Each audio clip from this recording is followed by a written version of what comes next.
Ms. Maxwell, were you a close friend and confidant of Jeffrey Epstein? I would like to answer your question, but on the advice of counsel, I respectfully decline to answer this question and any related questions. My habeas petition is pending in the Southern District of New York. I therefore invoke my right to silence under the Fifth Amendment to the U.S. Constitution. At any point during your personal relationship with Jeffrey Epstein, were you aware that Mr. Epstein was sexually abusing minors and adult women? I would like to answer your question, but on the advice of counsel, I respectfully decline to answer this question and any related questions. The Jeffrey Epstein scandal has erupted back into Washington with a stunning new twist, one that now directly puts U.S. President Donald Trump back into the conversation. From a federal prison cell, Ghislaine Maxwell, ex-girlfriend and associate of the late disgraced financier, has sent what lawmakers are calling a calculated political signal. During a virtual deposition before the House Oversight Committee, Maxwell's attorney revealed that she is willing to fully and honestly testify, but only if President Trump grants her clemency. The message was blunt. According to her lawyer, Maxwell claims she can provide the complete account of Epstein's network and insists that both Donald Trump and former President Bill Clinton are innocent of any wrongdoing. The implication was unmistakable: a pardon in exchange for testimony that could reshape the narrative of one of the most notorious cases in modern American history. Trump has not ruled out a pardon or sentence commutation, keeping the political stakes sky high. Inside the Oversight Committee, reactions were explosive.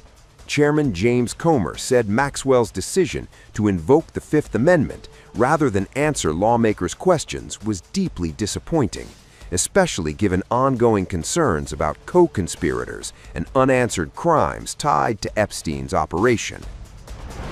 As expected, Ghislaine Maxwell took the Fifth and refused to answer any questions. This obviously is very disappointing. We had many questions to ask about the crimes she and Epstein committed, as well as questions about potential co-conspirators. We sincerely want to get to the truth for the American people and justice for the survivors. That's what this investigation is about. I want to mention the next steps. We can confirm we have 5 more depositions in the book scheduled for the Epstein investigation. On February 18th, Lex Wexner, who is a financial client of Epstein and I believe the former CEO of Victoria's Secret. February 26th, we have former Secretary of State Hillary Clinton. February 27th, former President Bill Clinton. March 11th, Richard Kahn, Epstein's accountant. And March 19th, Darren Endike, Epstein's lawyer.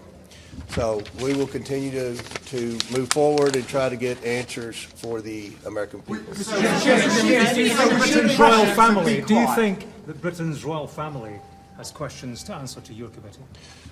Well, we would love to hear from anyone. Obviously, I can't subpoena in foreign countries, or I would have done that in the Biden investigation. But do you have anything to add, Andy? I'll just add one thing that the attorney for Ms. Maxwell said that she has no indication and would say that neither Presidents Trump or Clinton are culpable for any wrongdoing. And that's one thing they said in his opening statement to us today.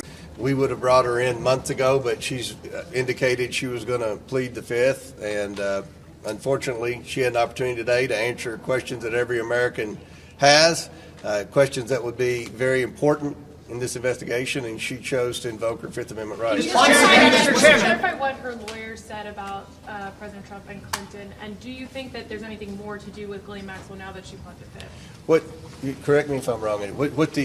Just to be clear, what her attorney said, Maxwell didn't say. Her attorney said that she would answer questions if she were granted clemency by by the president Trump, and that she went on to say about Clinton and but he went on to expand that. The other thing is he pointed out a number of times that she has a habeas corpus petition pending for a new trial and release, and that's why she is not going to answer questions. Ghislaine Maxwell, we know from the Epstein files, didn't tell the truth. She got moved to an open prison. Now she's asking for clemency to speak at all. Was it a mistake to move her to that prison? Should she be moved back? I don't know the rationale for moving her from one prison to the other, but look, initially she had asked that the Oversight Committee grant immunity, and when we met with the survivors of Epstein, it was pretty clear, according to the survivors, and you know, we had 20-some members in that meeting, that Maxwell was a very bad person, and she committed a lot of crimes. And it was the intent, in my opinion, when we left that meeting in a bipartisan manner, that we would not grant immunity. Now, what she said today, she's asked for clemency from the president. So I personally, for the reasons you just stated, don't think she should be granted any type of immunity or clemency. Democrats were far more blunt. Representatives accused Maxwell of attempting to campaign for clemency by withholding testimony, arguing that silence should not be rewarded. Ghislaine Maxwell is a monster. She facilitated, aided, and abetted Epstein's crimes, engaged in those crimes. She was the enforcer who threatened the victims and the survivors of those crimes. And today we looked into the eyes of that monster in the deposition.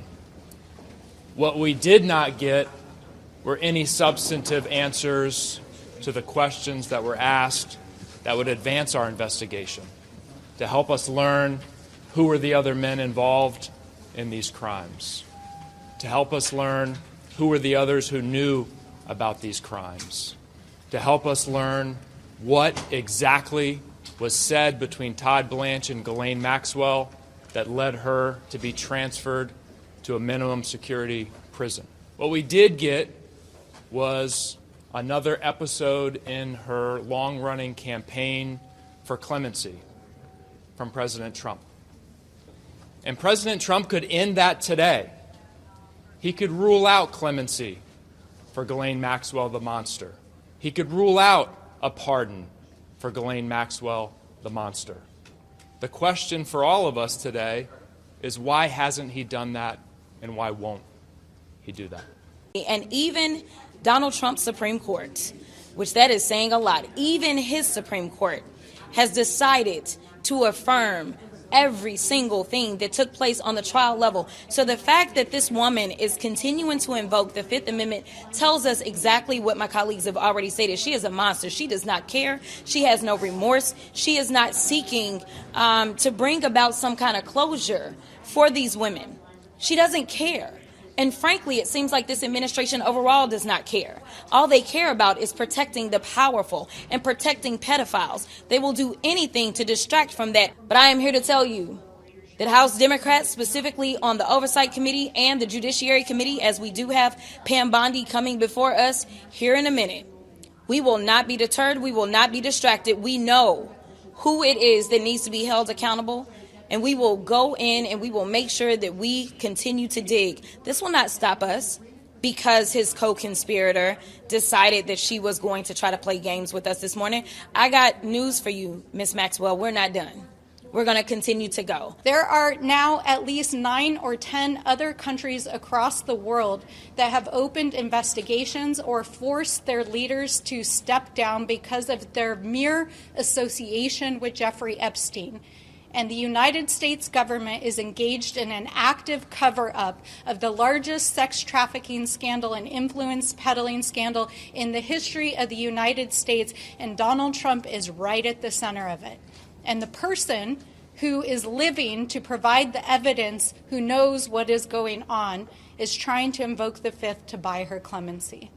So let's be clear on what we saw here today. This was an effort to essentially try to secure her pardon. by keeping her mouth shut. And we will not allow this silence to stand.